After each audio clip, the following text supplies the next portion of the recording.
ஆ, புரோகிதரே, ஆம், அவசர முகூர்த்தம்னு ஏதாவது இருக்கும்ல? கல்யாணம் லேட் ஆகாம இருக்கிறதுக்கு அந்த மாதிரி முகூர்த்தம் இருந்தா சொல்லுங்களேன். எதுக்கு இவ்ளோ அவசரம் தேவயானி? புரோகிதர் தான் 2 மாசம் வரைக்கும் நல்ல முகூர்த்தம் இல்லைன்னு சொல்லிட்டு இருக்காருல்ல. ஃபேக்கான முகூர்த்தத்துல கல்யாணம் பண்ணிக்கிட்டா அப்புறம் தேவையில்லாத பிரச்சனைகள் வரும். நான் அந்த மாதிரி முகூர்த்தத்தை சொல்ல மாட்டேமா.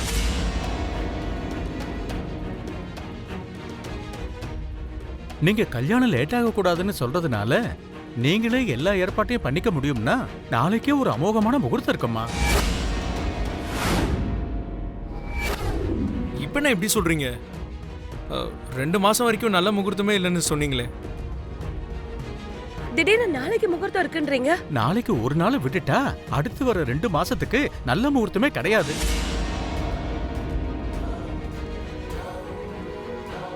ஒரு வாரம் 10 நாளைக்கு அப்புறம் இருக்கிற முகூர்த்தத்தை பாருன்னு சொன்னேன். அதான் நாளைக்குள்ள முகூர்த்தத்தை நான் சொல்லல.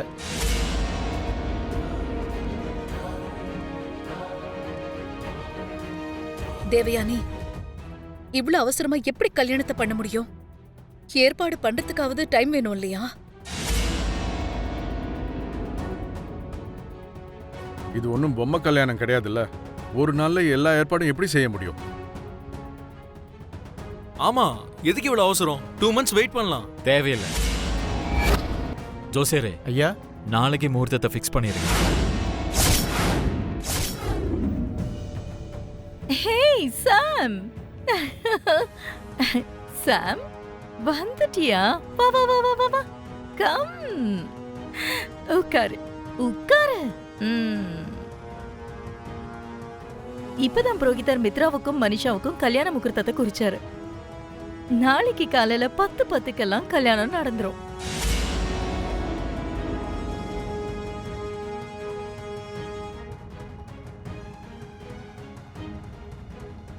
என்ன சாம், ஒரு மாதிரியா இருக்க? இந்த நியூஸ் உனக்கு ஹாப்பியா இல்லையா? ஏன் இருக்காது மனிஷா? உனக்கும் மித்ராவுக்கும் கல்யாணம் ஆயிடுச்சுனா முதல்ல சந்தோஷப்பட போறது சாம் தான், இல்லையா சாம்?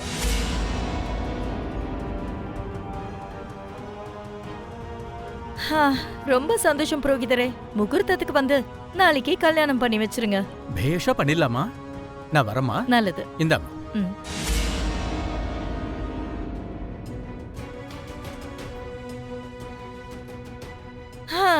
நாளைக்கு தான் கல்யாணம். நிறைய வேலை இருக்கு எனக்கு. இப்ப கையும் காலும் ஓடவே இல்ல.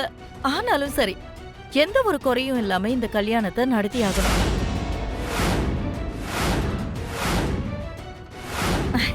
மித்ரா கல்யாணத்தோட சேர்த்து விவேக் கல்யாணத்தையும் முடிச்சிடலான்னு நான் ஆசைப்பட்டேன். ஆனா இப்ப அவ்வளவு டைம் இல்ல. எங்க பாரு, நாளைக்கு கல்யாணத்துக்கு எல்லாரும் ஒவ்வொரு வேலை செய்யணும். அது இருக்கட்டும் சாம், இவ்வளவு நேரமா எங்க போயிருந்த? வீட்டுக்கு புரோகிதர் வராருன்னு உனக்கு தெரியாதா? நீங்களும் வெளியே போயிட்டு தானே வந்தீங்க. நீங்க எங்க போயிட்டு வந்தீங்க தேவயானி? நானும் ஆன்ட்டியும் லக்கிக்காக ஸ்கூலுக்கு போயிட்டு வந்தோம் ஆன்ட்டி. சித்தி, இப்ப அந்த விஷயம்லாம் எதுக்கு? கல்யாண ஏற்பாடு செய்யுங்க. ஆமாமா, கண்டவங்க விஷயம் நமக்கு எதுக்கு? கல்யாணம் நாளைக்கு தானே, நிறைய வேலை இருக்கு. மனிஷா, நம்ம போய் என்னென்ன வேணுமோ மொத்தமா லிஸ்ட் போட்டு கொண்டு வரலாம். வா.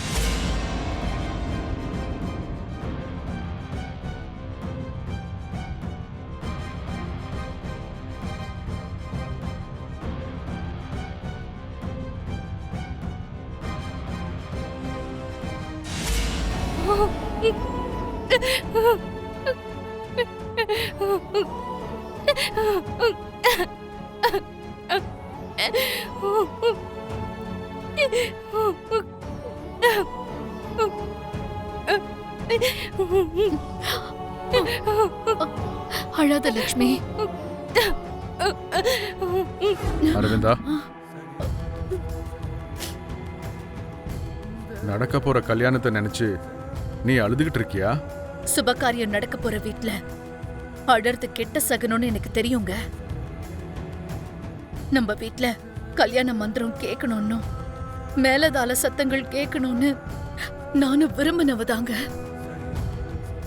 மித்ராவை காப்பாத்துறதுக்காக ஒரு தடவை நாம் அவனுக்கு கல்யாணம் பண்ணி வச்சிருக்கோம். ஆனா இப்ப வாசிக்க போற அந்த மங்கள வாத்தியங்கள் நம்மளோட வாழ்க்கையில எனக்கு ஒரு இடி மாதிரி தோணுதுங்க. இந்த கல்யாண வீடு சுடுகாடு மாதிரியும் அந்த ஹோம குண்டம் அக்னி குண்டம் மாதிரியும் அந்த தாலி கயிறு லக்ஷ்மி கழுத்தை இருக்க போற தூக்கு கயிறு மாதிரி தெரியுதுங்க. இது என் பையன் மித்ராவோட கல்யாணமா எனக்கு தெரியலங்க. லக்ஷ்மியோட மரணம் மாதிரி தெரியுது. பெத்த பையனுக்கு கல்யாணம் நடக்கும்போது இந்த உலகத்துல எந்த தாயும் என்ன மாதிரி கவலைப்பட மாட்டாங்க. உன் வேதனையில அர்த்தம் இருக்கு அரவிந்தா. ஆனா கவலைப்படுறதுல பிரயோஜனம் இல்லை. இந்த கல்யாணத்தை நிப்பாட்டுறது நம்ம கையில இல்ல. வெளி ஆளுங்களை மாதிரி வேடிக்கை பார்க்கறத தவிர வேற எதுவும் செய்ய முடியாது. சின்ன எறும்புக்கு கூட துரோகமே நினைக்காத அந்த பொண்ணுக்கு அந்த ஆண்டவன் கண்டிப்பா கெடுதல் செய்ய மாட்டான். அப்ப இப்ப நடக்கிறதெல்லாம் என்னங்க? இதுதானா லக்ஷ்மிக்கு ஆண்டவன் பண்ற நல்லது? இந்த கல்யாணம் நடந்தா தானே லக்ஷ்மிக்கு கெடுதல் நடந்ததா நினைக்கிறதுக்கு. இந்த கல்யாணம் மட்டும் நடந்தா கடவுளே இல்லைன்னு நான் நினைப்பேன். கடவுள் இருக்கார் அரவிந்தா. எப்போ என்ன செய்யணும்னு அவருக்கு நல்லா தெரியும். லக்ஷ்மிக்கு கெடுதல் செய்ய மாட்டாரு. அப்படி நினைச்சுதான் இந்த கல்யாணத்துக்கு நீங்களும் நானும் ரெடியா இருக்கோம். மித்ராவை கஷ்டப்படுத்த கூடாதுங்கிற எண்ணத்துல இந்த கல்யாணத்துல நம்ம இருக்கோம். ஆனா இந்த கல்யாணம் நடக்க கூடாதுங்க. இந்த கல்யாணம் நின்னு போயிடணுங்க. நான் லக்ஷ்மிக்கு அத்தையா இருந்தாலும் அம்மாவை இழந்து தவிக்கிற லக்ஷ்மிக்கு ஒரு அம்மாவா அவளுக்கு கெடுதல் நடக்க கூடாதுன்னு அந்த கடவுளை நான் வேண்டிக்கிறேன். நீ ஆசைப்பட்ட மாதிரியே நடக்கும். நீ இப்படி அழுதுகிட்டு இருக்கிறத யாராவது பார்த்தா நல்லா இருக்காதுமா. நீ போய் வந்த சொந்தக்காரங்களை விசாரி.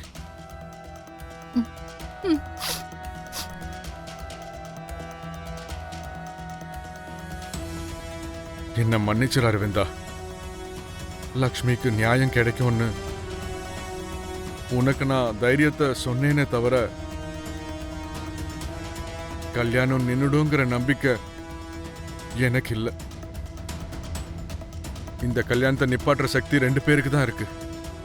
ஒன்னு அந்த கடவுள், இன்னொன்னு லக்ஷ்மி.